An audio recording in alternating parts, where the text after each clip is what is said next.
The stars looked peaceful through the windows of the new horizon.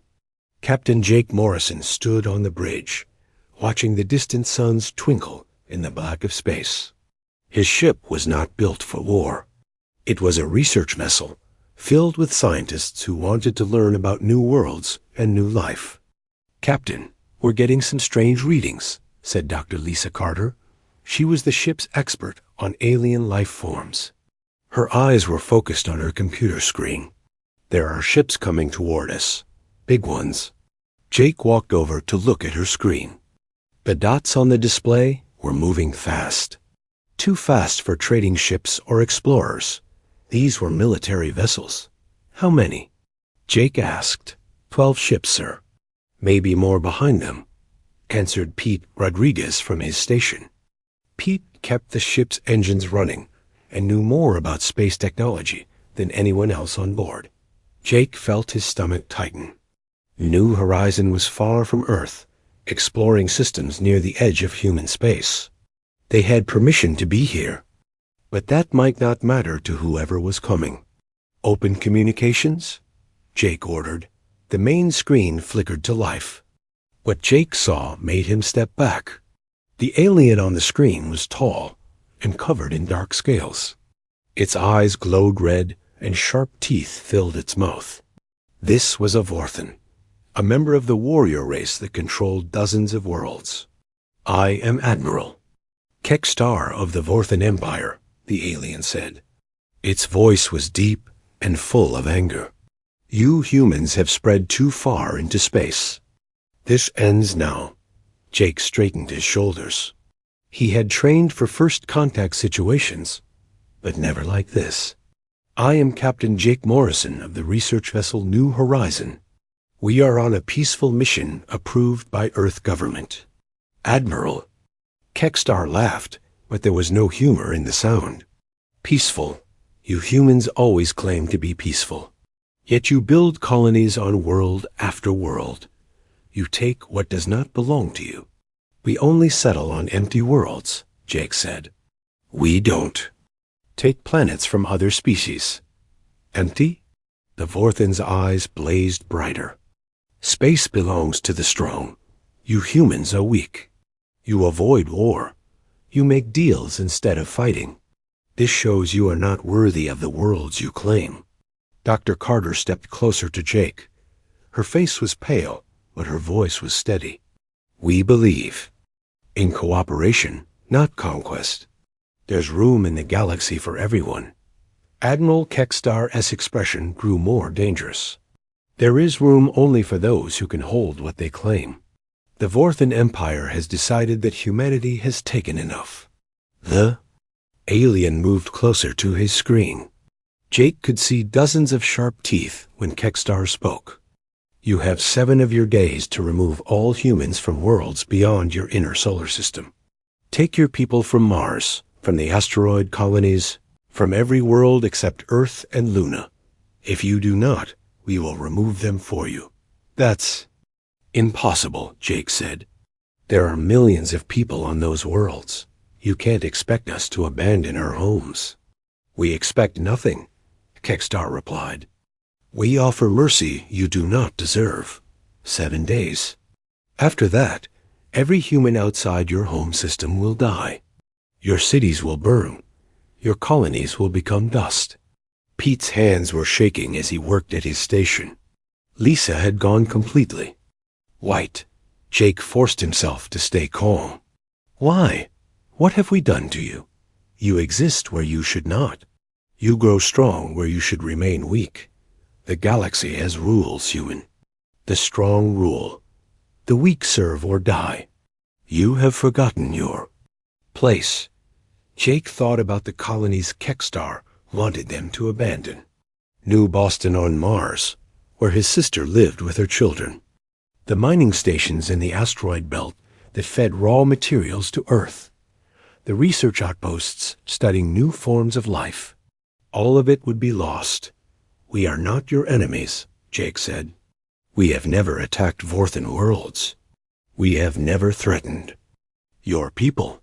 You threaten us by existing," Kekstar snarled. by spreading like a disease across worlds that should belong to warriors. You make the galaxy soft.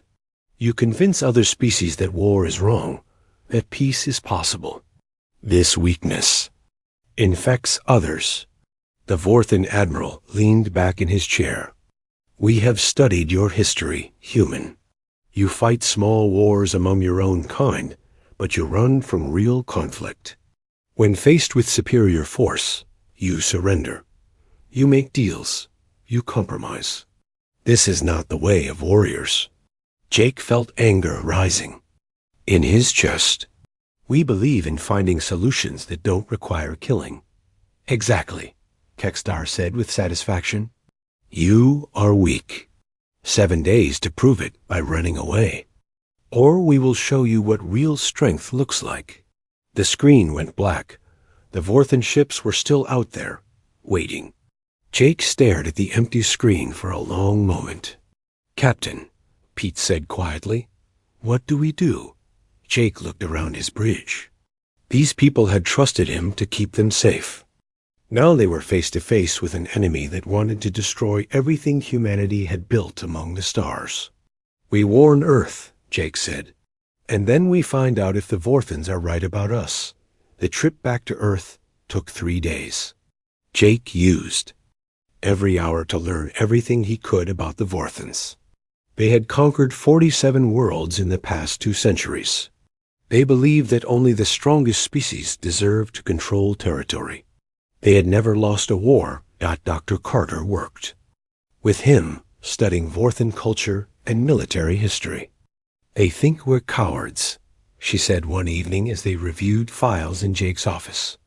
Every time humans have faced overwhelming force, we've tried to negotiate first. That's not cowardice, Jake replied. That's intelligence. Maybe, but they see it as weakness. They think we'll run rather than fight. Pete looked up from his engineering reports. Will we? Jake didn't answer right away.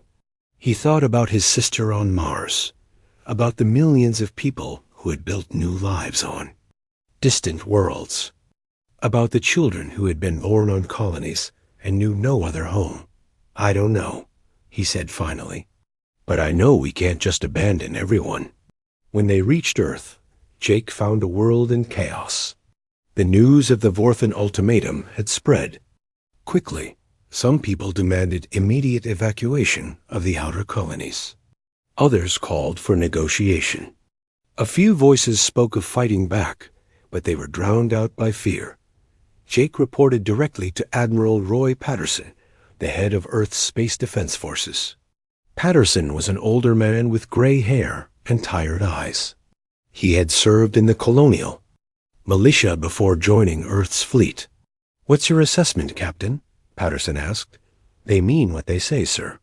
The Vorthans aren't bluffing. They will attack in 4 days. Patterson nodded slowly. The politicians are trying to arrange talks. They think we can negotiate something. I don't think so, Admiral.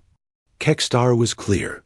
They see any attempt at diplomacy as proof that we're weak. Maybe we are, Patterson said quietly. Jake felt that. Anger again. Maybe we've been too quick to choose peace. But that doesn't make us weak. That night, Jake couldn't sleep. He stood at his apartment window, looking up at the stars. Somewhere out there, Vorthan warships were waiting. In 4 days, they would attack human colonies. People would die. His phone buzzed. It was a message from his sister on Mars. Jake, people here are scared. Some are leaving, but most can't afford transport to Earth. What's going to happen to you? Jake stared at the message for a long time. Then he typed back, I don't know, but we won't abandon you. As he sent the message, Jake realized something had changed inside him. The Vorthans wanted war. They thought humans would run away rather than fight. Maybe it was time to show them how wrong they were. Admiral Kextar stood in the command center of his flagship, the Destroyer of Worlds. Around him, his officers prepared for what they expected to be an easy victory. The humans had 2 days left to evacuate their colonies. So far, only a few. Transport ships had left the outer worlds. Admiral, our scouts report that most human colonies are not evacuating, reported Commander Zekton. They appear to be preparing defensive positions instead.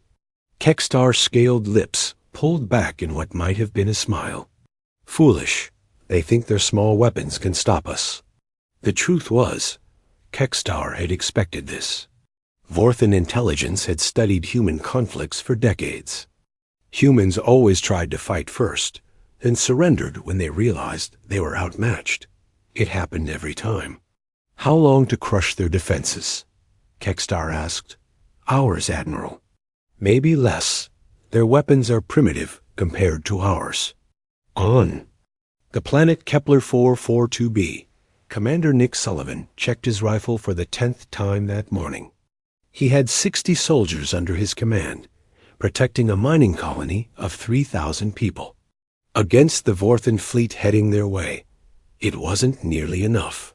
Sir, the evacuation ships can take maybe 500 people, said Sergeant Amy. Brooks, what about the rest? Nick looked out at the colony.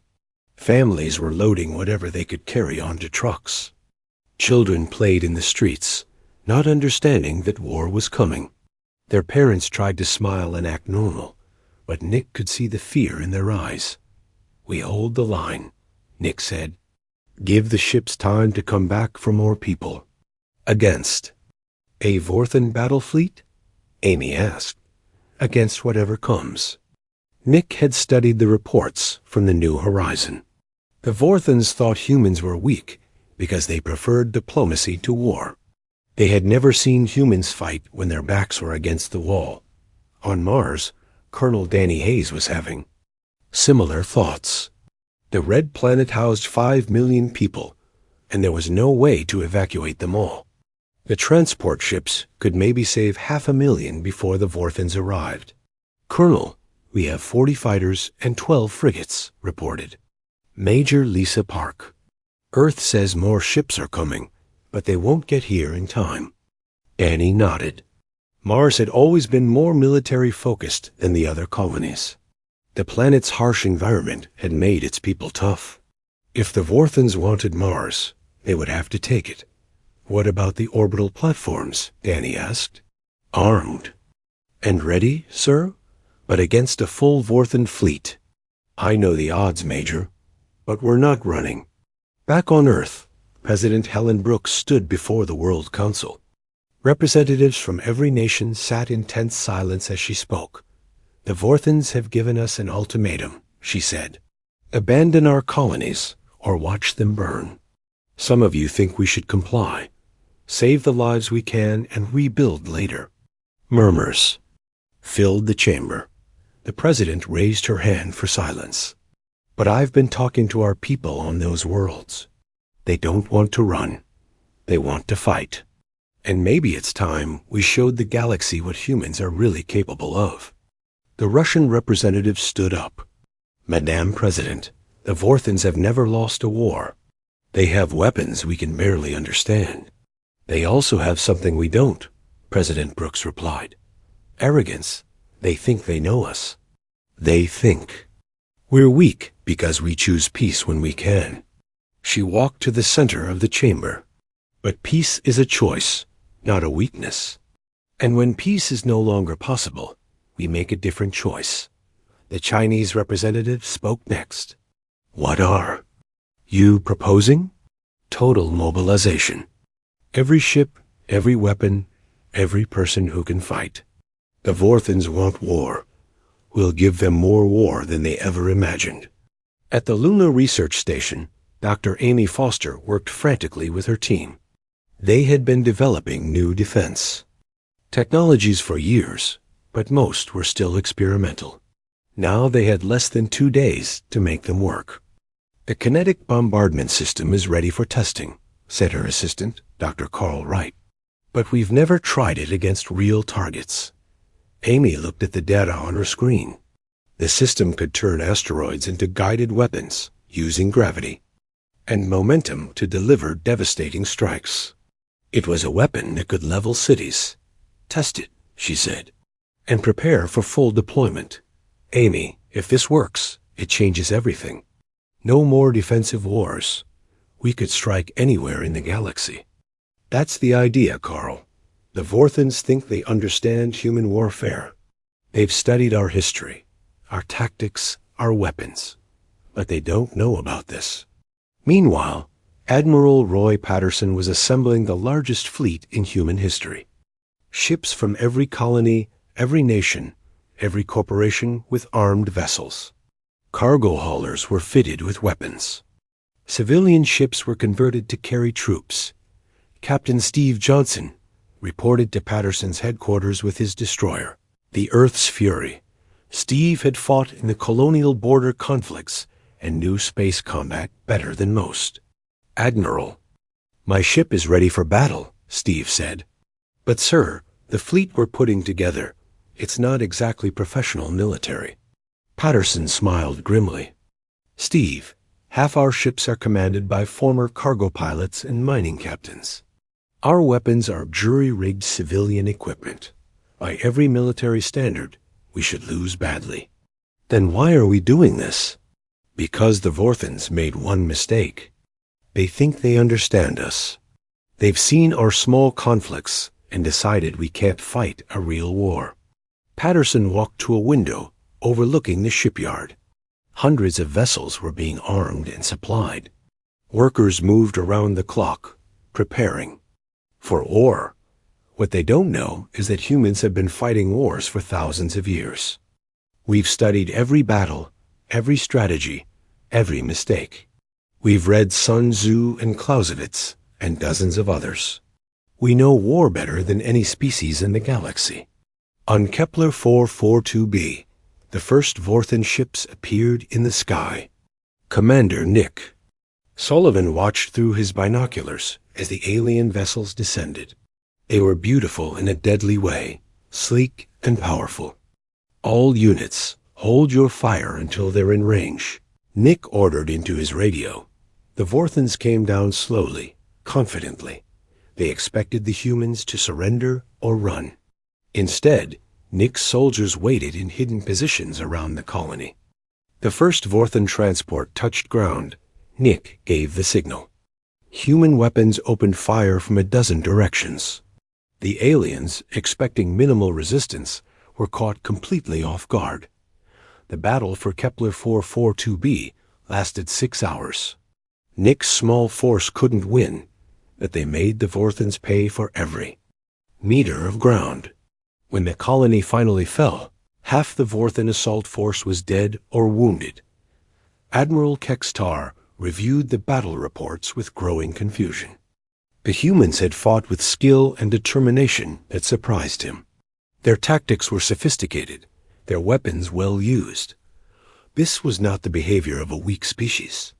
"Admiral, we are receiving reports from other colonies," Commander Zekton said nervously. "The humans are fighting back everywhere. Our casualties are much higher than expected." Kextar studied the tactical displays. Human defenders were using strategies he had never seen before. They turned every building into a fortress, every street into a trap. They fought like they had been planning for this war their entire lives. "Increase the bombardment," Kextar ordered. "If they want to fight, we will show them the price of resistance." But even as he gave the order, Kextar felt the first touch of doubt.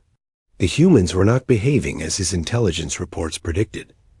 They were not weak. They were not cowards. They were something else entirely. On Earth, President Brooks received reports from the colonies under attack. The news was grim, but there was something else in the reports. Pride. The human defenders were fighting with a skill and ferocity that even surprised their own commanders. She opened a communication channel to address the entire human fleet. "Now moving toward the battle zones. This is President Brooks. The Vorthans wanted war. They thought we were weak because we chose peace. They thought we would run when faced with real fighting." Her voice carried to every ship, every soldier, every person preparing for battle. They were wrong. We choose peace because we are strong enough to choose. But when peace is not possible, we choose war. And we are very, very good at war. The human fleet accelerated toward the combat zones. In the depths of space, two very different ideas of strength were about to collide. Captain Steve Johnson stood on the bridge of the Earth's Fury as his fleet approached the Proxima Centauri system. The Vorthons had taken the human colony there 3 days ago, but they were about to learn that conquest and keeping what you conquer are two different things. Enemy fleet detected, reported Lieutenant Paul Davis from the sensor station. 15 Vorthon ships in defensive formation around the planet. Steve studied the tactical display. The Vorthons had arranged their ships in a standard pattern, one that worked well against most enemies. But Steve had spent years studying alien military tactics. He knew their weaknesses. Signal the fleet, Steve ordered. Execute formation Delta 7. The human ships spread out in a pattern that looked random to outside observers. But Steve had learned this formation from studying ancient Earth naval battles. It was designed to confuse enemies who expected traditional space combat. Admiral Kekstar watched the human fleet approach with interest. The ships moved strangely, without the rigid discipline he expected from a military force. But something about their movement made him uncomfortable. They fight like merchants and miners, said Commander Zakton. No military precision. Perhaps, Kekstar replied. But he had learned to be more careful about humans in the past few days. The species that had surprised his forces on multiple colonies might have more surprises. Steve waited until the Vorthons began their attack run. Then he sprung his trap. All ships, execute maneuver 7 Alpha, he commanded. The human fleet suddenly converged from multiple directions, using the momentum from their scattered approach to attack the Vorthon formation, from angles the aliens hadn't expected. It was a tactic Steve had adapted from ancient Mongolian cavalry charges, updated for space warfare. The Vorthons found themselves under attack from directions their sensors said should be empty. Human ships appeared where they couldn't be fired, from positions that defied conventional space tactics. How are they doing this? Zakton demanded, watching his tactical display dissolve into chaos. Kekstar studied the human attack pattern. It was unlike anything in the Vorthon military database. The humans fought like they had been planning this battle for centuries. The battle lasted 4 hours. When it ended, 10 Vorthon ships were destroyed or disabled. The human fleet had lost only 3 vessels. Steve looked at the tactical display with satisfaction. Lieutenant Davis, signal Earth. Proxima Centauri is back in human hands. Back on Earth, General Linda Martinez was implementing something the Vorthons had never seen before. Total war planning based on thousands of years of human military history. She had access to every battle plan, every strategy, every tactical innovation humanity had ever developed. The Vorthons fight like most military species, she explained to her staff. They use superior technology and standard formations. They expect their enemies to fight the same way. Major Rick Barnes recently returned from a special operations mission behind enemy lines, nodded in agreement. Their commanders are predictable, General. They've won so many battles the same way that they can't adapt to new tactics. Linda smiled. Then we'll show them tactics they've never imagined. She had been studying reports from every human colony under attack. The pattern was clear. Vorthon forces were powerful but inflexible. They relied on overwhelming force and standard procedures. Rick, I want you to take your team deep into Vorthon territory. Not to destroy anything, but to make them afraid. Show them that no place is safe from human forces. Understood, General. What kind of targets? Supply depots? Communication centers. Make them think we have forces everywhere. The Vorthons understand strength, but they don't understand uncertainty. Meanwhile, Dr. Amy Foster's team on Luna had completed their kinetic bombardment system. The first test had been more successful than anyone expected. A small asteroid, guided by human technology, had struck a target with the force of a nuclear weapon. Carlos, how many asteroids can we convert? Amy asked her chief engineer. Carlos Wright checked his calculations. Hundreds, maybe thousands. Every rock in the asteroid belt could become a weapon. Amy looked at the tactical projections. The system would allow humans to strike Vorthan targets from impossible distances, using nothing but rocks and gravity. It was elegant, efficient, and completely outside Vorthan military experience. Begin full conversion, she ordered. Every asteroid that can be moved becomes a weapon. Admiral Kekstar was beginning to understand that his intelligence about humans had been completely wrong. The reports coming in from battle zones painted a picture of an enemy unlike any the Vorthans had ever faced. Human forces used tactics that seemed impossible. They appeared where they couldn't be, fought in ways that defied military logic, and showed a level of strategic thinking that rivaled the best Vorthan commanders. Admiral, we have a problem, reported Intelligence Officer Dexmar. The humans are not fighting like the species we studied. Their military capabilities far exceed our projections. Kekstar studied the battle reports. At Kepler 442b, human defenders had used every building, every street, every piece of terrain as part of their defense. They had turned the entire colony into a weapon dot at Proxima Centauri. The human fleet had used formations that seemed chaotic, but had destroyed a superior Vorthan force. And now there were reports of human special forces operating deep in Vorthan. Space, striking targets that should have been unreachable. How long have humans been planning for this war?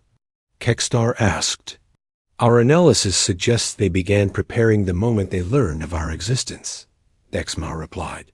But Admiral, their tactics suggest much longer preparation. Some of their strategies appear to be thousands of years old. Kekstar felt a chill that had nothing to do with the ship's temperature. Thousands of years? Human military history spans millennia.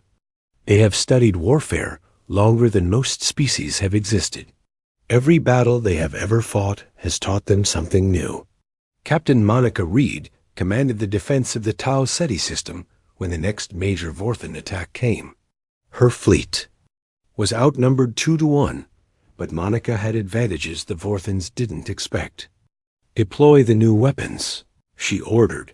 Human engineers had been working around the clock to develop weapons specifically designed to counter Vorthan technology. The new plasma torpedoes could penetrate Vorthan shields by using frequencies that aliens had never encountered. The battle began with the Vorthans confident of victory. Their ships were larger, their weapons more powerful. But when the human weapons struck their shields and passed through as if they weren't there, confidence turned to shock. Impossible, breathed the Vorthan fleet commander as his flagship took. Critical damage. Their weapons cannot penetrate our shields. But they could, and they did.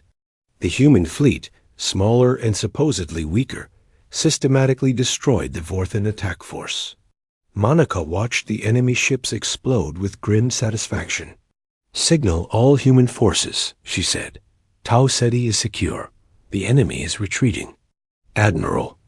Roy Patterson received Monica's report with a mixture of pride and concern. The human forces were winning battles, but the cost was high. Every victory came at the price of ships and lives they could barely afford to lose.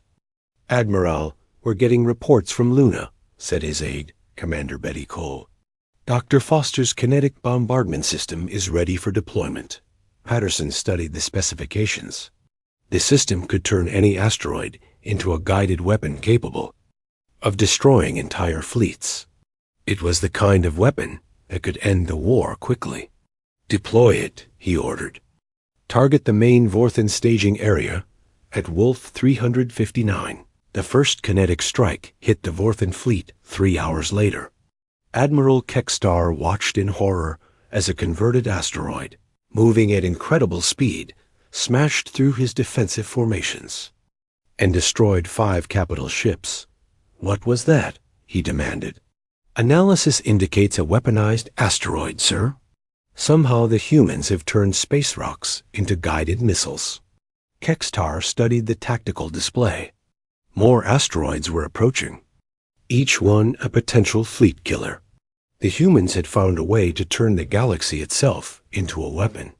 "All ships, emergency jump to hyperspace," he ordered. "Retreat to the secondary staging area." As the Vorthan fleet fled, Kextar realized that his empire had made a terrible mistake. They had awakened something in humanity that was far more dangerous than they had ever imagined.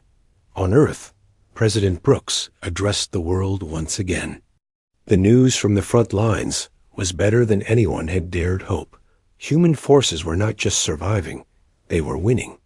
"The Vorthans thought they understood war," she said. "They thought their technology and their experience made them invincible. They forgot that war is not just about weapons and ships.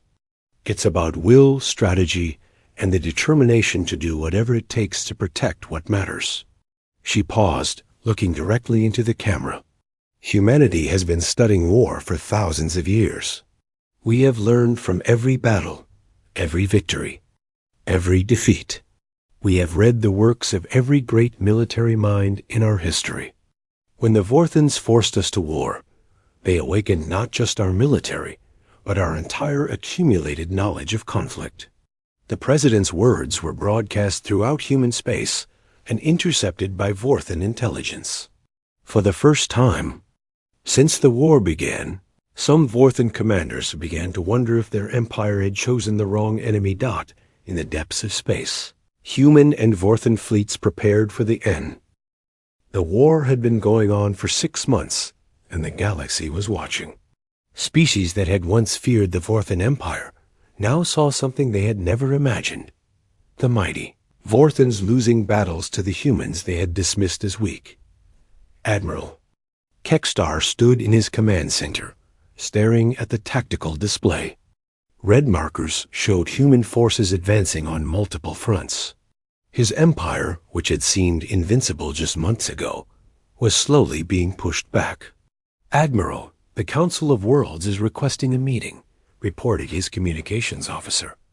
"They want to discuss the human situation." Kextar's jaw tightened. The Council of Worlds was made up of species that the Vorthans had conquered decades ago. They served the Empire, but their loyalty was based on fear, not respect. If they thought the Vorthans were weakening, "Tell them I am busy with military matters," Kextar replied. But he knew the truth. The other species were beginning to see the Vorthans as fallible, and some of them were starting to talk to the humans. Captain Monica Reed received the alien delegation aboard her flagship, the Terra's Pride. The visitors were from the Zelani, a peaceful species that had been forced to serve the Vorthan Empire for 30 years. "Captain Reed," said Ambassador Veltar, "my people have watched your war with great interest. We have never seen anyone fight the Vorthans as you do." Monica nodded politely. "We fight to protect our homes and our families. I imagine you understand that feeling." Veltar's large eyes showed emotion that Monica was learning to recognize. "We do. We have not been free to protect our own homes for many years." "That could change," Monica said carefully. "The Vorthans are not as strong as they want everyone to believe." The ambassador leaned forward. "What would you ask of us?" "Information. Safe passage for our ships. Maybe someday, active assistance. In return, when this war is over, the Selani will be free to govern themselves." It was a conversation happening across the galaxy. Human commanders were building alliances with species that had been Vorthan subjects. The Empire's control was beginning to crack. On Earth, Admiral Roy Patterson was planning the largest military operation in human history. The target was the Vorthan fortress world of Carthul, a heavily defended planet that served as the Empire's main military base. "The defenses are massive," reported General Linda Martinez. orbital platforms, shield generators, and a fleet of over 200 ships. Patterson studied the holographic display. Carthel was the heart of Vorthan military power. Taking it would be nearly impossible with conventional tactics. What about unconventional tactics? He asked. Linda smiled. I was hoping you'd ask that. She activated a new display showing asteroid trajectories. Dr. Foster's kinetic bombardment system can reach Carthel, but we need to get past their early warning systems. How? We make them think we're attacking somewhere else. Create a massive diversion while our real weapons approach from a different direction. Patterson nodded. Deception. The Vorthans still haven't learned to expect it from us. The plan was elegant in its simplicity. A large human fleet would attack the Vorthan stronghold at Rigel, making as much noise as possible. Meanwhile, converted asteroids would approach Carthel from the opposite direction. Hidden among normal space debris. Major Rick Barnes led the diversionary attack on Rigel. His fleet was outnumbered, but that was part of the plan. They needed to attract as much Vorthan attention as possible. All ships, begin the attack, Rick ordered. Make it look like we're trying to take the system. The human fleet charged the Vorthan defenses with apparent recklessness. Vorthan commanders, watching the battle, were convinced they were seeing humanity's main assault force. Admiral, the humans are attacking Rigel in force, reported Commander Zekton. They appear to be attempting a major offensive. Kekstar studied the battle reports. The human attack was fierce, but seemed poorly planned. Ships were being destroyed in large numbers as they threw themselves against superior Vorthan defenses. Reinforce Rigel, Kekstar ordered. If the humans want to waste their fleet on a hopeless attack, let them. Vorthan ships raced toward Rigel, just as the humans hoped they would. While the galaxy's attention focused on the great battle, converted asteroids crept toward Carthel undetected. Dr. Amy Foster monitored the asteroid approach from her command center on Luna. Each rock had been fitted with guidance systems and acceleration drives.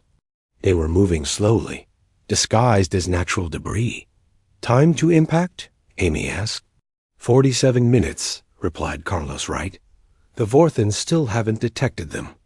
Amy watched the display with grim satisfaction. The Vorthans had superior technology, but they had never learned to think like humans. They expected direct confrontation, not subtle deception. At Carthel, the Vorthan defenders were focused on the battle at Rigel. The orbital platforms and defense fleets were on high alert, but they were looking in the wrong direction. The first asteroid struck the primary shield generator at exactly 0347 hours ship time.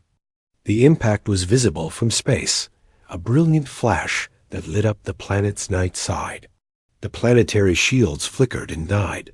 The second asteroid hit the main orbital platform. The third took out the primary fleet base. By the time the Vorthan defenders realized what was happening, 12 asteroids had struck critical targets across the system. Impossible, breathed the base commander as he watched his defenses crumble. How did they get past our sensors? The answer was simple. They hadn't tried to get past them. They had made the sensors look in the wrong direction. Admiral Kekstar received the report from Carthul with a mixture of rage and admiration. The humans had destroyed his most important military base while making him think they were attacking somewhere else entirely. Admiral, our intelligence was completely wrong, reported Dexmar.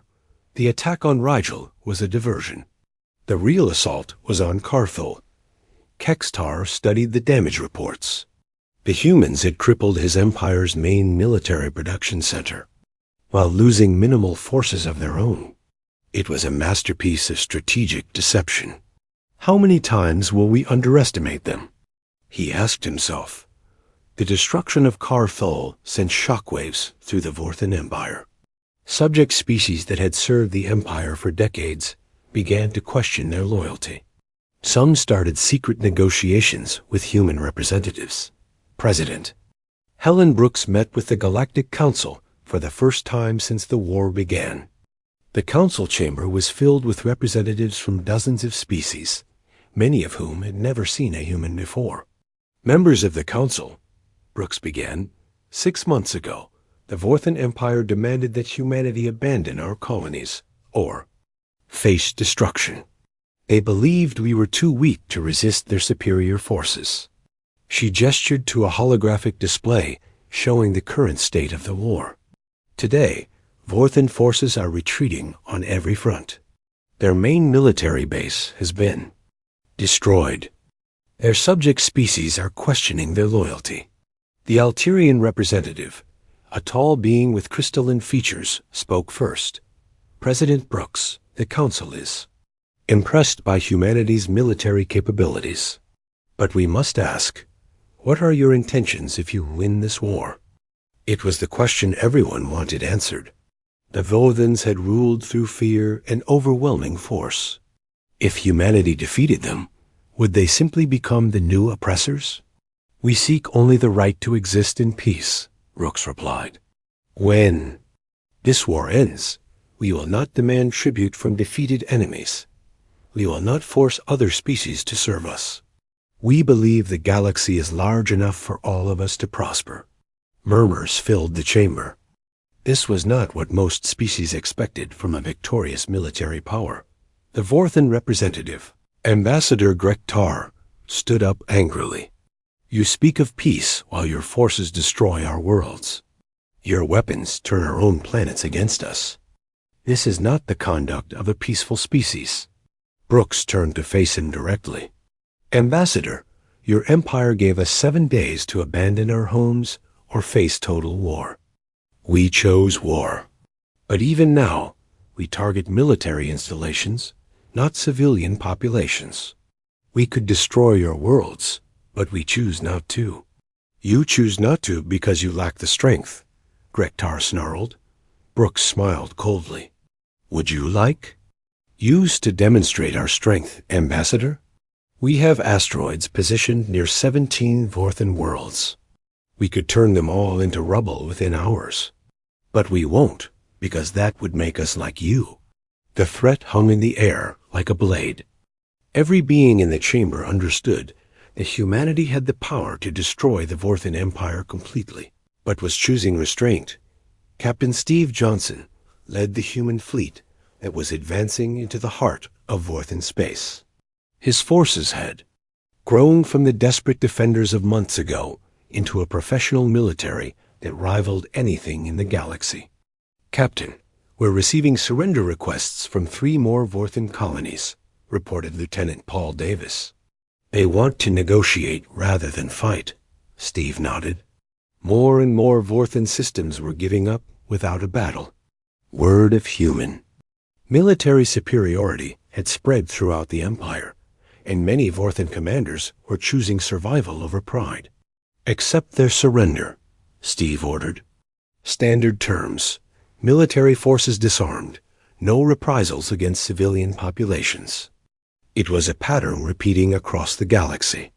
Human forces offered generous surrender terms, while demonstrating that resistance was futile. The Vorthan Empire was collapsing not just militarily, but politically. Admiral Kekstar called an emergency meeting.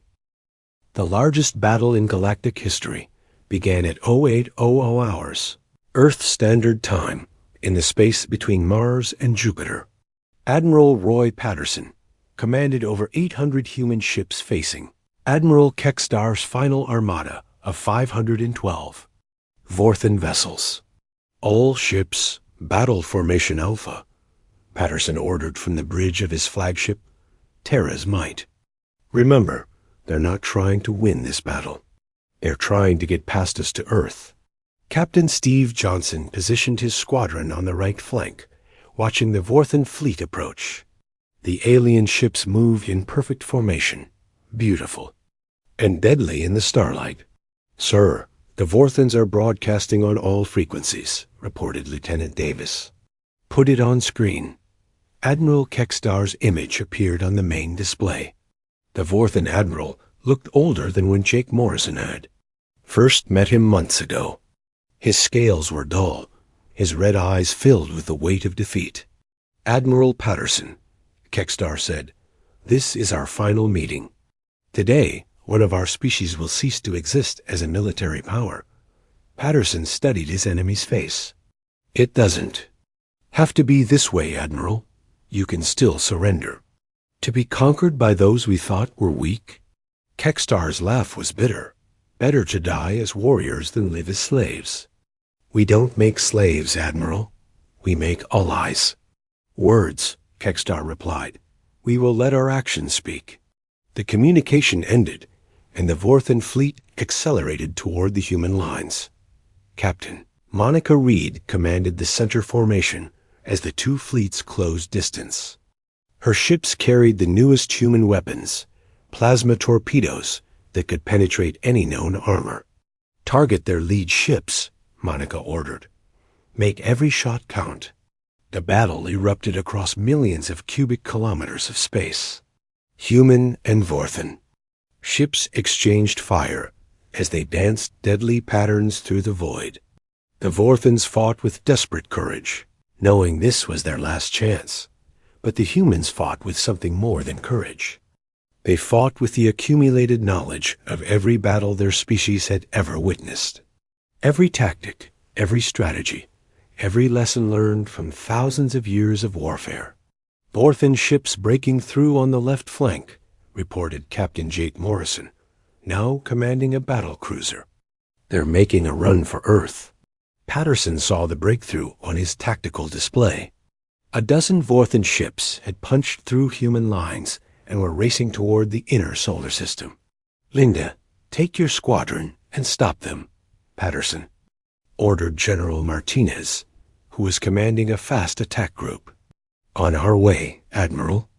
The chase lasted 3 hours as human ships pursued the Vorthan. Breakthrough force toward Earth. Linda's squadron caught them near Luna, where Dr. Amy Foster's research station added its defensive weapons to the fight. Kinetic bombardment system. Online, Amy reported from her command center. Targeting the lead Vorthan ships. Converted asteroids struck the fleeing Vorthan vessels with devastating effect. The breakthrough force was stopped just outside Earth's orbit, close enough that people on the planet could see the explosions in the sky. Back at the main battle, the tide was turning decisively in humanity's favor.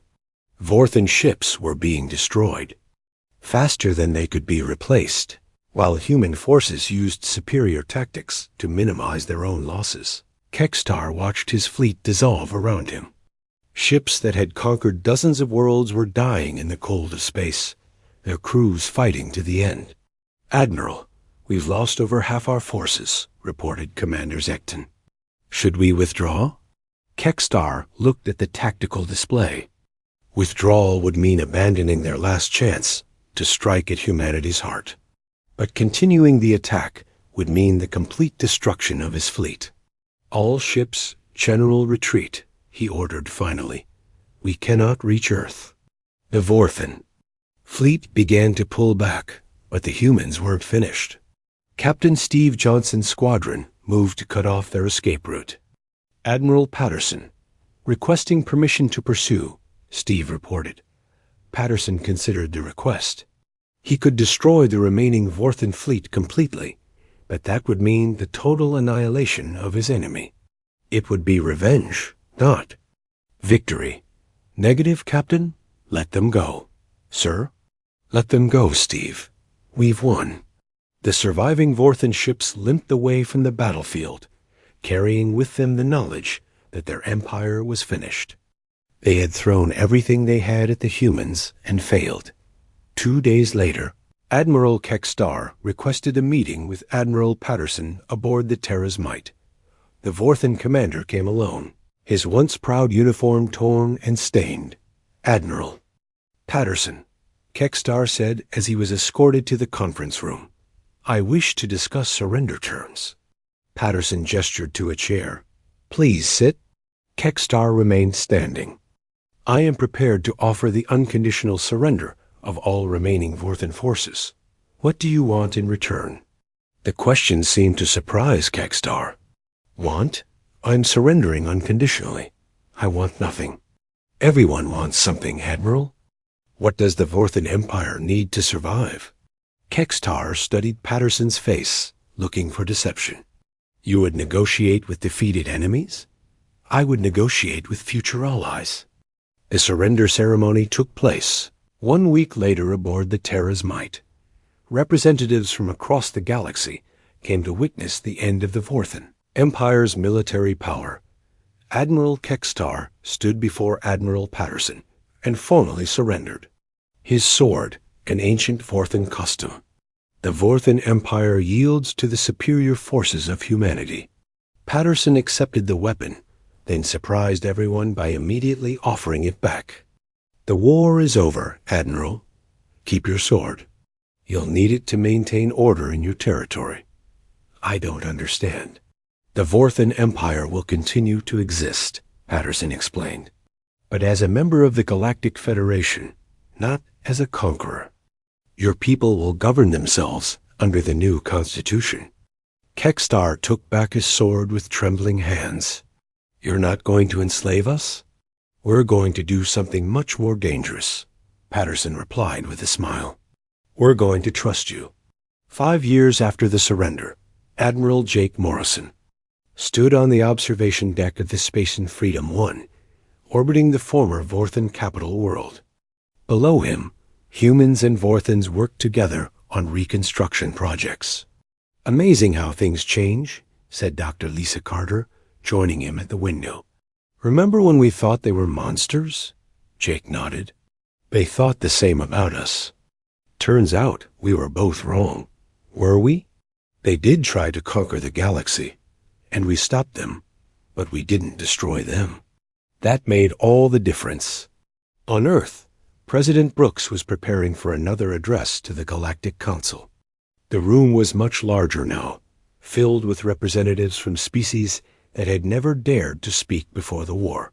5 years ago, the galaxy learned something important, she began. It learned that humanity prefers peace, but we are very good at war when we have no choice. She looked around the chamber, meeting the eyes of dozens of different species. But the galaxy also learned something else. We are even better at peace than we are at war. The applause came from every corner of the chamber, from species that had been enemies, allies, and neutral observers during the Great War. The Galactic Federation now includes 47 species, Brooks continued. Former enemies work together.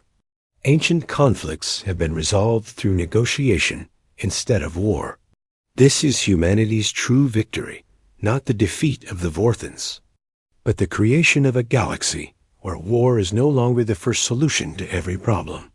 In a quiet corner of Earth, in a park dedicated to those who had died in the war, Admiral Kekstar placed flowers at the memorial wall.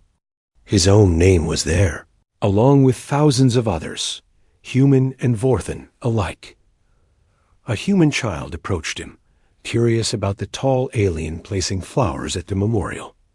Are you sad? The child asked. Kekstar looked down at the young human. Yes, child. I am sad for all those who died. My daddy says the war is over now. No more fighting. Your daddy is right, Kekstar replied. No more fighting. The child smiled and ran back to her parents. Kekstar watched her go, remembering a time when he had thought humans were weak because they chose peace over war. Now he understood the truth. Peace was not weakness. It was the greatest strength of all. And humanity had taught the galaxy that strength came not from the ability to destroy your enemies, but from the wisdom to turn them into friends. The memorial wall bore a simple inscription. That had become the motto of the new Galactic Federation. They demanded war. We answered with victory, but we chose to end it with peace. In the years that followed, when young beings of many species asked about the Great War between humans and Vorthans, their elders would tell them this. The humans won not because they were the best at war, but because they were wise enough to know when to stop fighting and start building something better. And in the depths of space, where new colonies of mixed species worked together to explore the unknown, the lesson of the war lived on. Strength without wisdom led to destruction.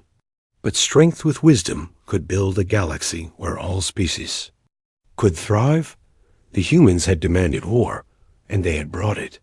But more importantly, they had brought something the galaxy had never seen before, the courage to choose peace when victory was complete.